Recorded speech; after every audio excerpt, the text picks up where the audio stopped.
చెప్పాలని చెప్పగలుగుతున్నా. రికార్డు అయ్యింది. అనితమ్మ గారి వీడియో ఊరూరా ప్రతి ఒక్కరికి వెళ్ళింది. అదేమి రహస్యం కాదు, ఎవరు మార్పింగ్ చేసింది కాదు. ఇంతవరకు ఆమె అటువంటి మాటలు నేను అనలేదని కూడా ఆమె చెప్పలేదు. అదే కదా వాళ్ళు అడిగింది. అమ్మా నువ్వు మాకు మాట ఇచ్చావు, నువ్వు ఇచ్చిన మాటను అమలు జరుపు.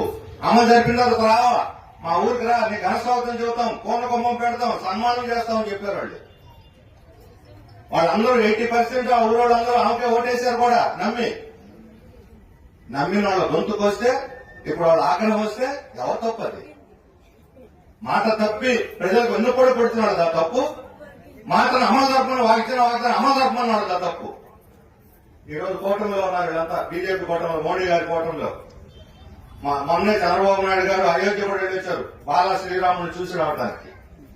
ఇక్కడ మన రామయ్య గారి ఊళ్ళో ప్రతి చోట ఉన్నాయి మన రాముడు.